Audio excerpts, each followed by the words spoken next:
Good afternoon and welcome to this webcast from the Chartered Banker Institute. I am delighted to welcome Teresa Robertson, Business Partner, People, Planning and Communication at the Chartered Banker Institute to discuss career development. Teresa will talk over the key steps to take to support your career planning, how to create a career development plan and much more. We would love to hear from you, so please use the online functions to ask questions throughout the webcast, and Teresa will aim to answer as many as she can prior to close today. Without further ado, I will pass you over to Teresa. Thank you, Margot, for your very kind introduction. Good afternoon, everyone. I hope you're all having a good day. I have to say I'm truly delighted to be presenting today's webcast on career development from strength to strength. Before I begin, I thought it might be helpful to share a little about myself and my background. So I'm currently the HR business partner for the Chartered Banker Institute, and I've been with the Institute now for 2 years. Throughout my career, I've gained expertise in human resources, talent management, training, learning and development, and coaching. Coaching continues in my role at the Institute. However, I have 12 years experience in career coaching, and that has given me the opportunity to work with individuals and groups of all levels in different organisations and industries. Experience I gained working as a consultant for a HR consultancy company and with Strathclyde Business School, where I was the MBA career coach to all MBA students UK and internationally. So given that today's topic is all about career development, the agenda and the 4 key areas that I'm going to cover today. There are many components that make up career development and in general when it comes to managing our careers. So the 4 key areas I'm going to cover today are: what is career development, so you can understand exactly what it is; self-assessment, which is usually a good point of where to start; covering career development plan, and I have a little template career development plan; writing your career biography, otherwise known as your CV, and I'm going to end with some additional steps for you to consider and possibly do following today's webcast. Throughout the webcast, I will be sharing some examples, some tips and ideas throughout, so I hope that everyone here has the opportunity to uncover a little something that's helpful to them. So when we think of career development, what does career development mean to you? So I just want you all to take 5 to 10 seconds to answer that question to yourself.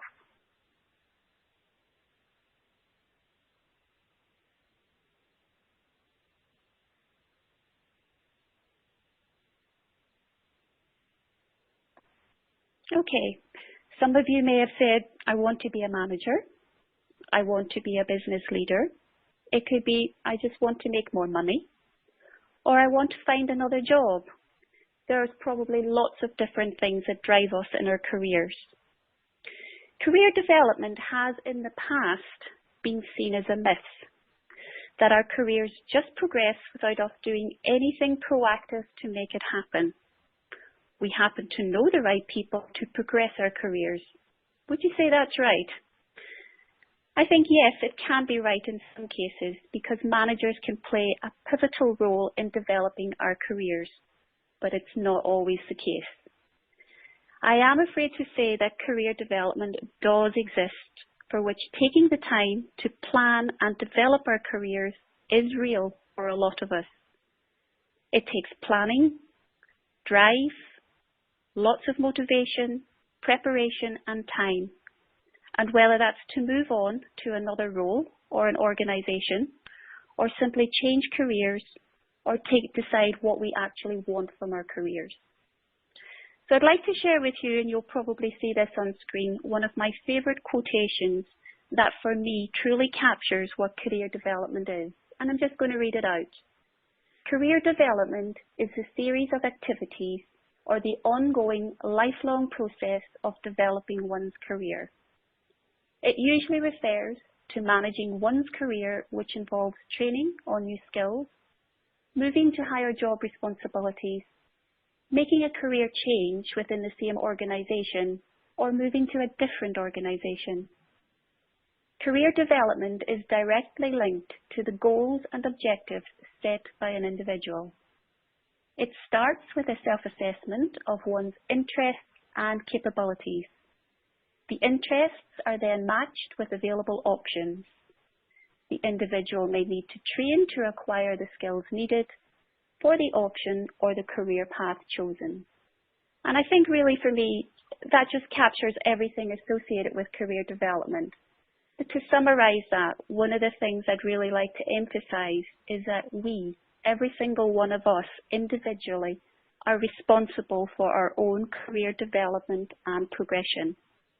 Yes, we may get some help along the way, and that could be from colleagues, from family, from mentors, from managers, but fundamentally we are the ones who know what we want to do. Therefore, we have the ownership for planning it and mapping it out, and that's through setting goals, objectives, and actions. Think of it another way, maybe in your day-to-day life. It could be a family event or a family party you're organising. Take that family party, and naturally some of the things you would do, you'd probably prepare a list of who to invite, choose a venue, a date, check to see who has responded, who's attending, review, update, and all the time you would track to ensure that it's going to be achieved on time and successful, and sometimes within a budget. Tools that you may use are to-do lists, spreadsheets, social media activity, and people to help you. And all the time you're ticking the action off against your plan. Translate that into your career.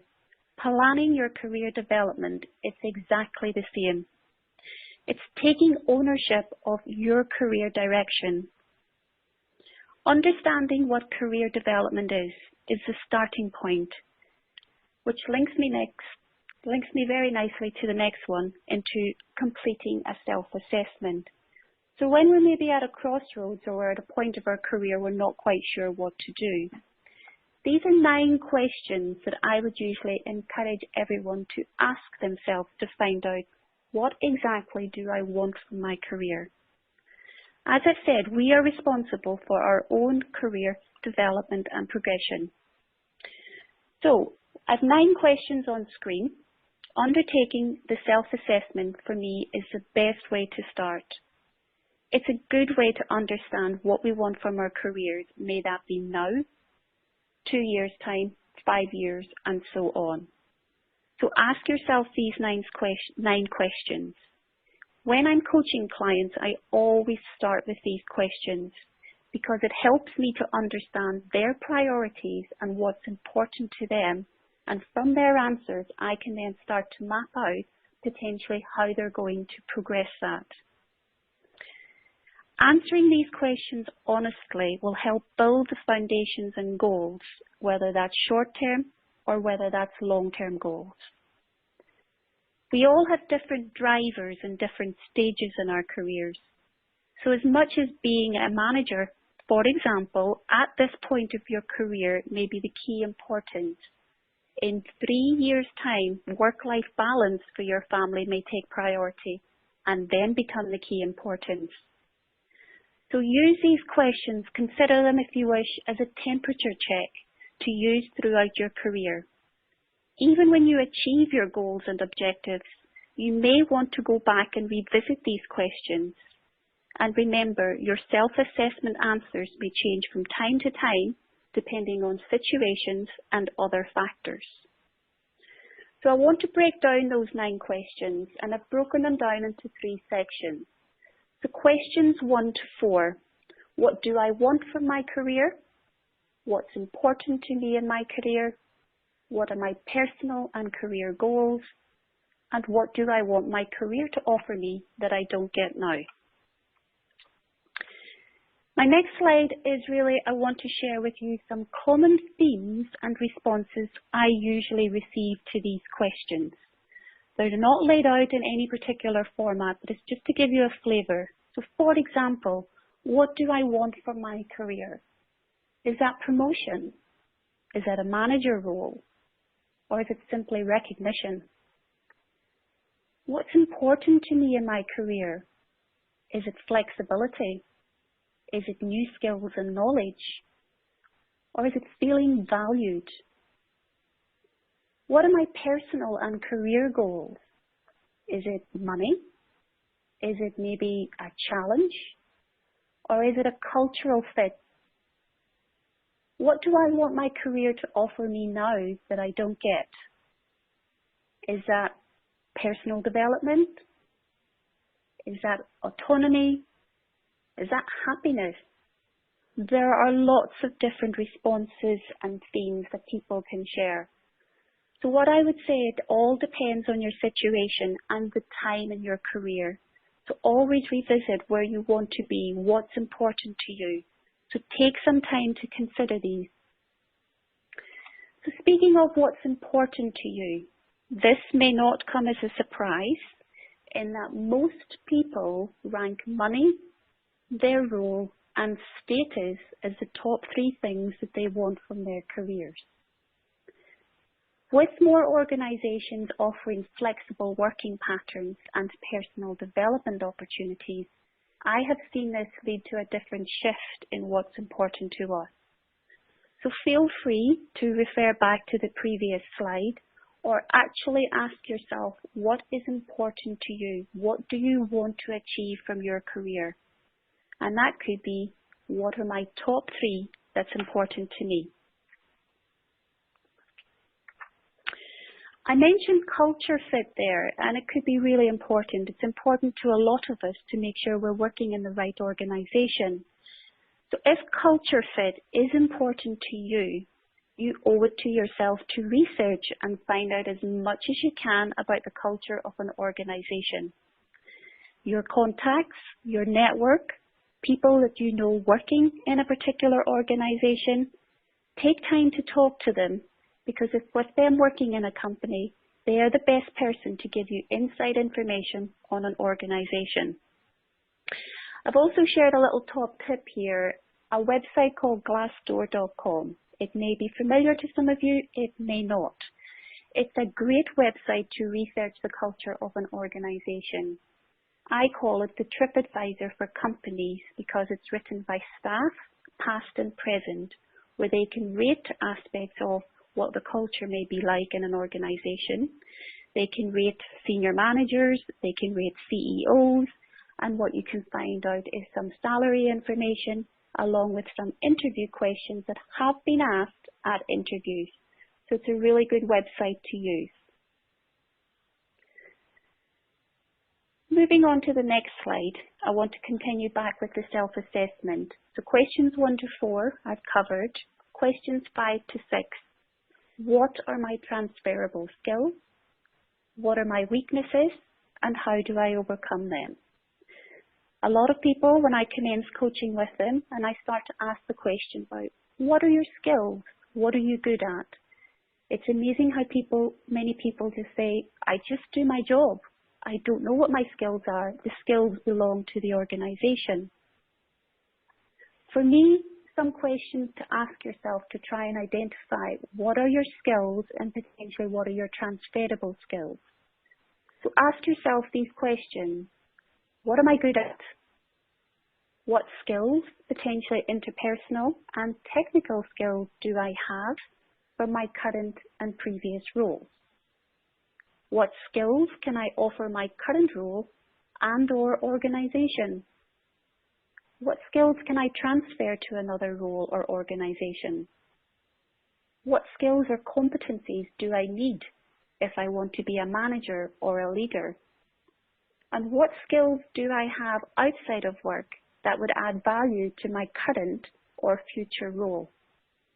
And just a little tip here from myself. The skills, the abilities and the competencies that we all acquire through our careers, they belong to us, not the organisation we work for. We may have gathered those skills working in an organisation, but they are ours to transfer to other roles departments and organisations. So a lovely exercise I'd suggest everyone to do is to actually think about what are my skills. Even rate them. I'm good at them, I like them, I dislike them. It's a really good way of trying to find out what's transferable and what skills you like using and potentially what skills you have but don't necessarily want to use them. Moving on to the next question of the self-assessment. What are my weaknesses and how do I overcome them? Now, I think, do we want to be honest sometimes and admit that we have weaknesses? So ask yourself these questions. Am I lacking knowledge or skills that would help me achieve my next career move or long-term career goal? My weaknesses, are they behavioural weaknesses? Do I actually have to admit that I have weaknesses? Do I need to undertake training to identify and overcome the weaknesses? Could having a mentor help? Possibly ask colleagues for their support and help, because they may observe weaknesses before you do. So sometimes we focus more on weaknesses and then we forget about all the wonderful strengths that we have. So just ask yourself, is my weakness impacting my career plans and goals? If it is, absolutely, then addressing and overcoming that weakness is a great career goal to start with. And in time, that weakness could actually become one of your valued strengths. So moving on to the last three questions of the self-assessment. Which companies do I want to work in and why? Do I need to undertake training? If so, have I the time, the money and commitment? And do I need to take a pay cut to pursue a different career path? From answering the last 6 questions, you may have already begun to plan what's important to you, not necessarily from today's webcast, but going forward for your own plans. This, I feel, by answering the first 6 questions will make answering these questions easier. And I don't really want to explore some of the answers of this because I think it's all personal and driven by our own plans. So I always, again, with working with clients, once I get them to answer these questions for me, I then think, let's start planning. What does that look like? What are the goals you wish to achieve? The steps, the actions that you're going to take to achieve your goals, which fundamentally translate into a career development plan. So you might ask, what is a career development plan? I like to think of a career development plan as a roadmap of where I want to go from A to B in my career. It can be very straightforward at times. I start at A and I can finish at B at a certain time. Excellent. However, there may be diversions, change of routes that happen along the way, meaning that we have to change course sometimes, and that could be going from A to C, A to D, or wherever that might be before finally arriving at potentially B, your final destination. Sometimes these diversions or change of routes mean that we change our minds and our original destination of wherever that might be is not the final destination. Other opportunities could absolutely open up something completely different. By having a career plan, it will force you to regularly perform an assessment on where you are in your career and where you would like to be. And whilst it is important to have your goals, it is also good to have an open mind to other possibilities that may arise from people that you know or from your network. There are many career development templates online that you can access. A Google search will give you lots of variation. No matter which template you use, for me, the key essence to any career development plan is setting the goals and actions, which is being specific about what they are. Are they realistic? Are they achievable in the timescale that you have set? And most importantly, the key aspect is measuring them to ensure that you're on track, they need reviewed, they're met, they're achieved, or something different has come along.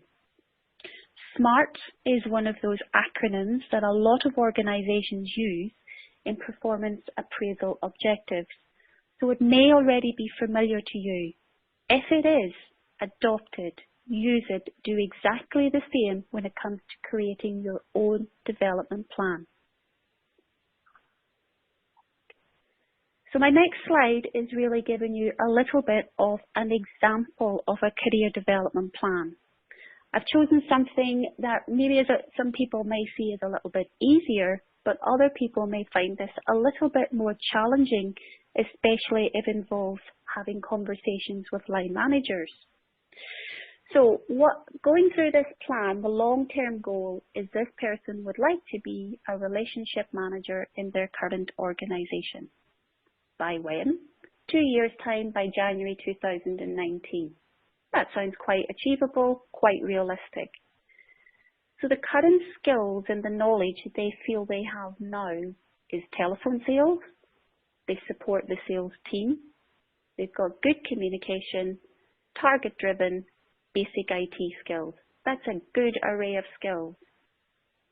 They also feel, however, that the additional skills and the knowledge that they require is account management, insight on retail banking, management experience, more IT systems knowledge, stakeholder management, and financial knowledge. Now the question would be, is that everything? But for this person, this is the skills and the knowledge they've identified that they need to action, acquire to be successful as a relationship manager. Now, how am I going to achieve it? So these are some short-term goals with allocated timescales. Now, timescales are brilliant when everything goes to plan, but sometimes they can change.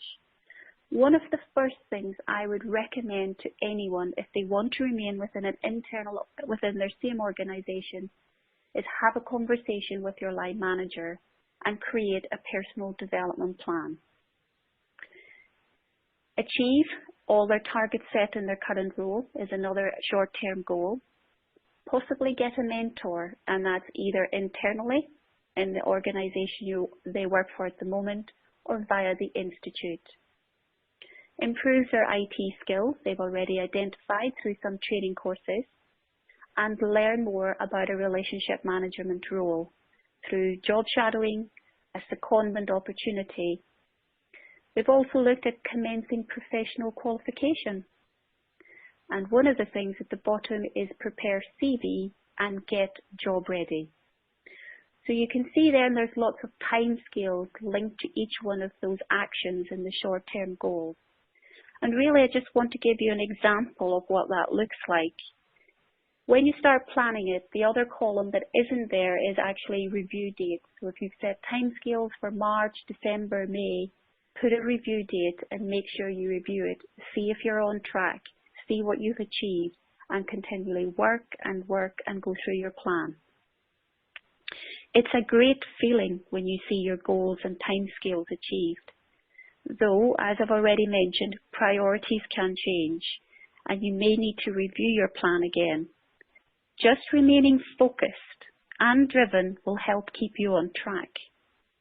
Some goals and some actions may happen sooner than you had originally planned. Fantastic. But then again, some may take a little longer. Just a little tip, always be prepared to look at alternatives. Every career option that we assess for us, overall, it helps our career decision-making process. So far, I've covered what is career development. I've looked at the self-assessment, breaking down the questions I would ask anyone in coaching. And I've given you a little sample, a little flavour of a career development plan and how important it is.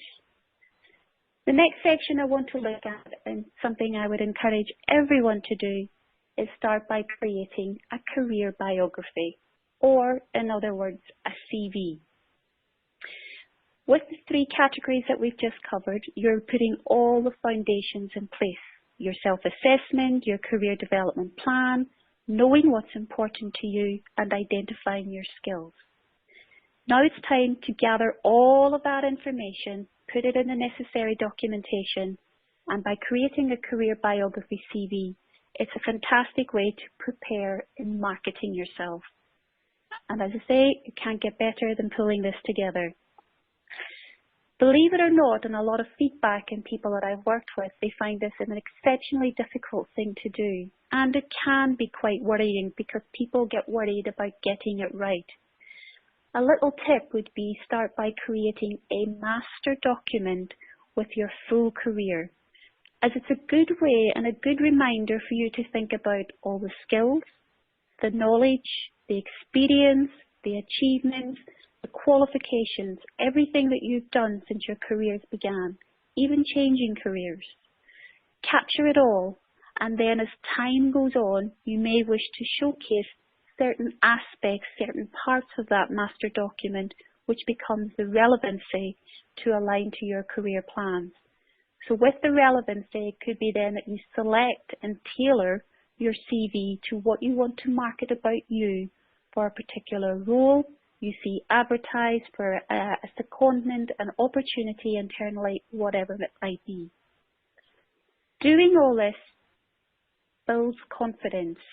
When you start to see all the wonderful things that you've done in your career, it is such a rewarding feeling, and it gives you a chance to feel really good about what you have got. Another little tip is, remember, your CV is written by you. We sometimes play down our CVs as we feel that everyone knows what we know and what we do. But look at it as a great opportunity to actually inform other people of what you know and what you actually can do. So when it comes to the world of CVs, different people will have different views on thoughts of whether it's a good CV, a bad CV. So there will be, probably if you give your CV to 2 or 3 different people, you'll get 2 or 3 different sets of feedback. They're probably all right in different ways. However, for me, this is what I feel is the key content to be captured on a CV, irrespective of which way it's laid out, because there are different types of CVs. I always feel it's important to have a profile, what you're marketing about yourself, what you're basically creating as a brand to showcase about you. It should have skills and expertise, capturing this is the skills I have and this is how I can demonstrate how good I am at them. Qualifications and education, and in some cases education may be superseded by qualifications. Professional membership, so if you're a member, for example, of the institute or other organisations, showcase it.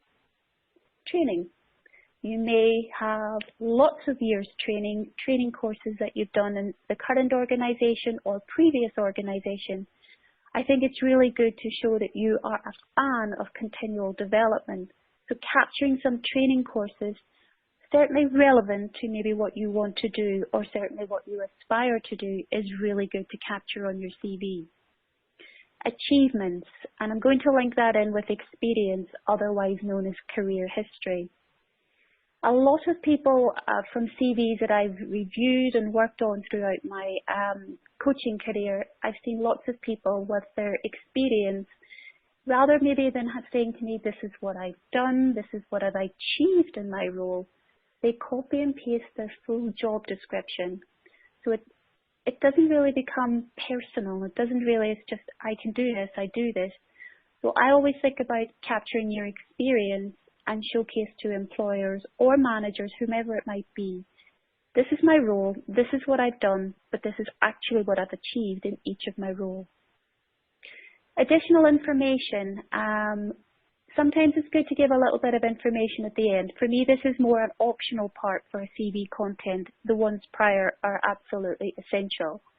Additional information, if you've got maybe interests outside of work, hobbies, if you do some voluntary work, you're a member of committees, a lot of that information can be really good to put onto your CV.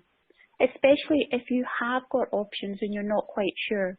Some of the experience, the knowledge or the skills you've acquired externally outside of work can actually be really valuable for what you want to do for the future.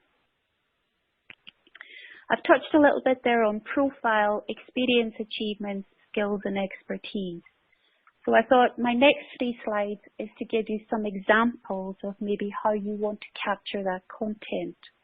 So the first one there I'm looking at is skills. When listing your skills on your CV, it's always good to know what the skill actually is and how you're good at it. It's a great way of marketing your ability, especially if you wish to transfer it to another role or another industry.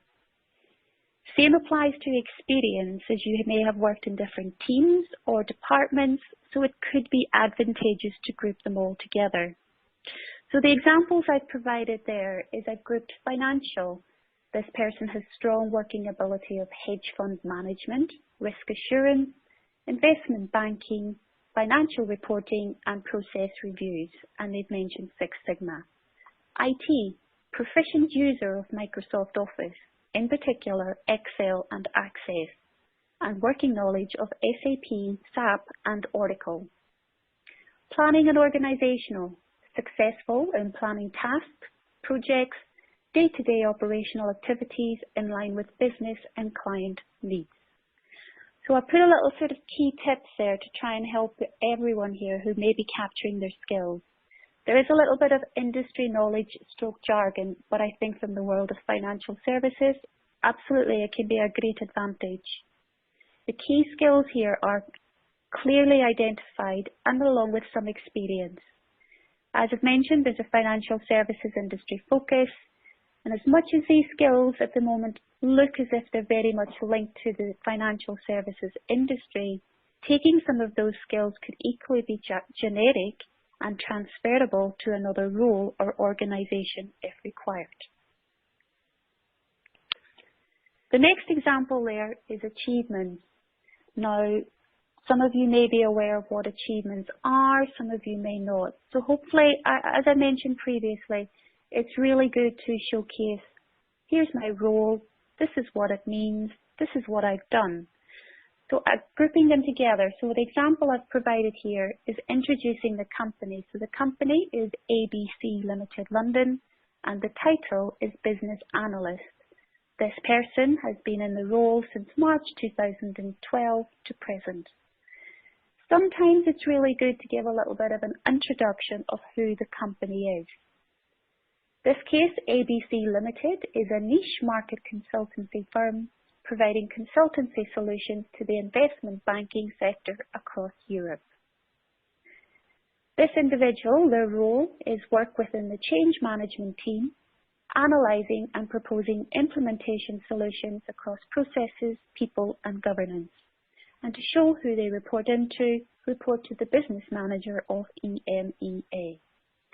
So the next 5 bullet points there are achievements. So they are past tense, projects, tasks, things that the individual has achieved within their role as business analyst. And what you'll notice, the first word is an action verb, past tense. So integrated, that should then give the audience a good feel for, well, integrating something, that's maybe what we want for this role if they have one. So integrated delivery components into the business in a controlled, efficient and sustainable manner. Third one, led and developed program office processes and supported project management of change portfolio. And the last one is a little bit different.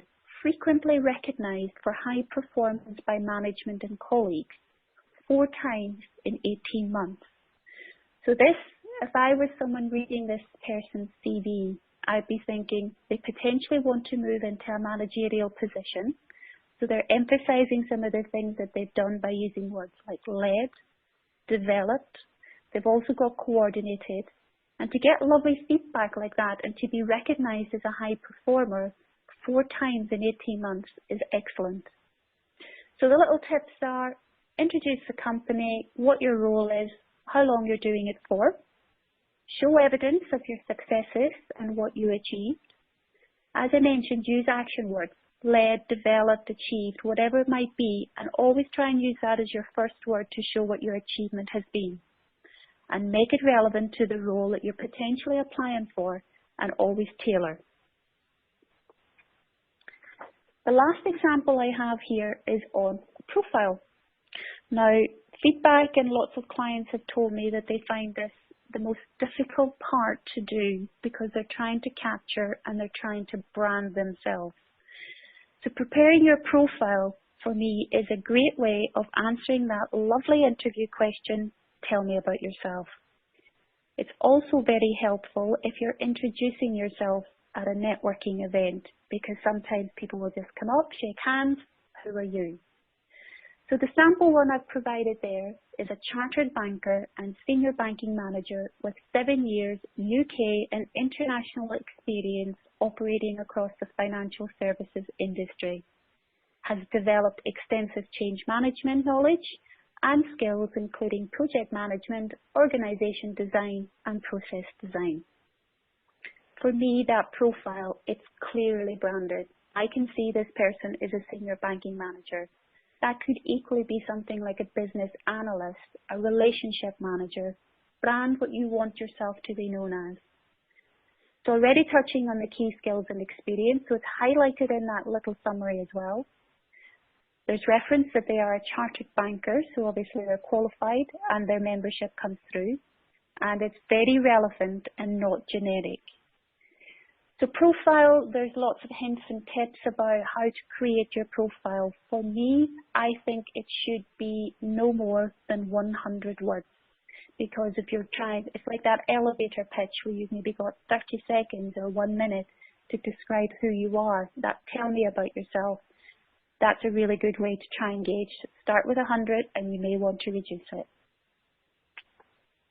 So because I've talked so much about CVs and provided some examples, I thought it also helpful to provide you with some CV tips. So some do's and some don'ts. I always say think of your audience.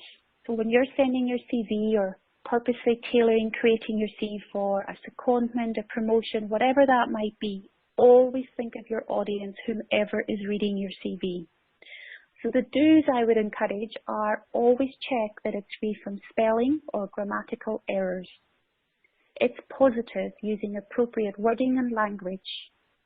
Well presented. For me, 2 pages is preferable. 3 I'm okay with, but I think sometimes if you start going to 4+, it's probably a little bit too much. Okay for a master document to start off with. Always ensure that your CV has headings, that you're clearly marking out the key content sections and bullet points for easier reading. It's clear and concise. Use one font only throughout, not a combination of various fonts, because sometimes it can look very cluttered. It consists of achievements in each role, because having achievements is a really good indication to showcase to someone else that if you've already achieved something, you could do it again and possibly more. Write in the third person, no I or my, and sometimes people find that a little bit strange and difficult to begin with. I'm a fan of using jargon if the industry is recognised for using jargon, particularly in financial services or if it's a technical. But if it's not a recognised jargon, then I would say don't use it, but if it is, do. Flip side of that, from a CV perspective, the CV don't, for me, don't include any reasons why you left each job. Don't attach, insert, or even scan photographs unless requested to do so. Don't add your nationality unless it's requested or you feel it adds value. Date of birth, marital status, family information, or age. You might think the next one doesn't exist. It does. Do not write anything with regards to your height, your weight, or your state of health. Don't note referees' names and addresses unless it's actually requested as part of the application. It is suffice to put at the bottom of your document references available upon request. Don't add any salary details. Don't put any fancy borders around your document. Don't leave any gaps in employment history. And don't fabricate or over-embellish. In other words, don't lie. So now that I've covered all the key components for today's webcast, I just want to end on some additional steps. So as I mentioned at the start, there are many components that support the whole managing our careers and our career development. So I focus today maybe on the foundations, the where to get started. Here are some other additional steps that I would be encouraging and recommending everyone to look at and consider. Network. Internally and externally, it's actually a really good way of getting to know people in certain organizations and can certainly be very, very fruitful for keeping good relationships in the future. Update your LinkedIn profile, get noticed. If you're not on LinkedIn, it might be really helpful to start looking at what LinkedIn is. So it's a social media networking site for professionals. Volunteer for projects or additional opportunities at work, another way to get noticed. Mentoring may be of help to you, and it could be either as a mentor or a mentee. That could be through your own organisation or via the Institute's volunteering hub, which starts very soon. Familiarise yourself with the career development resources available online as part of your membership. Interviews. I think obviously interviews, they play a big part of helping us achieve our career goals. So I do think it is important to take time to understand the different types of interviews, what the interviewer is looking for in your answers, and most importantly, being prepared. So in addition to your online career development resources with the Institute, the Chartered Banker magazine will have a number of articles throughout 2017 focusing on career development. So this is a snapshot of the Strength to Strength article I wrote for the latest edition of the magazine. So it may be an additional reference point following today's webcast for you to go and have a read at. So my final slide is really a summary of everything covered today. I covered what is career development, so hopefully you now have more of an understanding exactly what career development is. It is real. Self-assessment, asking yourself maybe the 9 questions and understanding what's important to you. Career development plan with a little insert example of maybe how to plan a particular goal, long and short term. Creating your career biography, potentially starting with that master document and then moving it into a more specific CV, tailoring it to what you want to potentially apply for or put yourself forward for. Some CV content examples and some additional steps to support your career journey. So I do believe the career development template will be available to download soon from our website. And what's left for me to say is at this time, I'd like to open up any questions. So Margot, do we have any questions? Firstly, thank you, Teresa, for your fantastic presentation. Lots of top tips and insights for us to take away. We have a number of questions from the audience. So the first one is, why is networking so important? And do you have any top tips for it? It's a very good question. I think networking is so important because it gives you the opportunity to meet different people.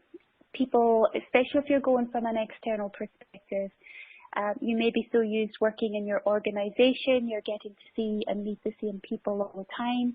But if you start to explore that from an external perspective, you get the opportunity to maybe meet different people, similar roles to yourself in different industries, different organizations, and it's a really good way of building relationships because those networking contacts can become maybe really good advisors, really good mentors for the future.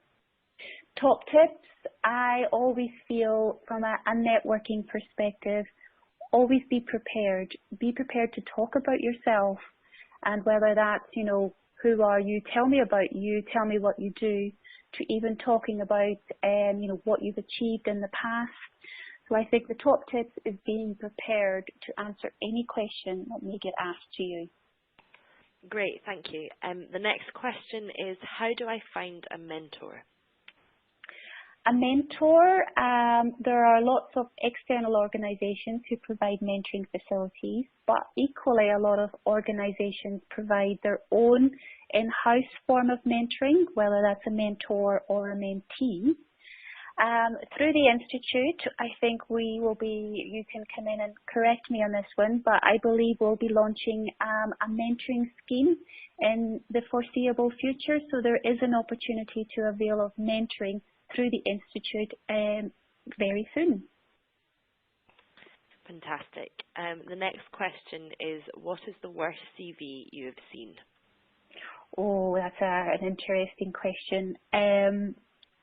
I would have to say the worst CV I've seen in my career is one that was 18 pages long, and it was that master copy in extended version, and it just really was job description copied and pasted throughout an individual's full career, which ended up being 18 pages. That's a very long one. Very. Another question is, why shouldn't you put your age on your CV?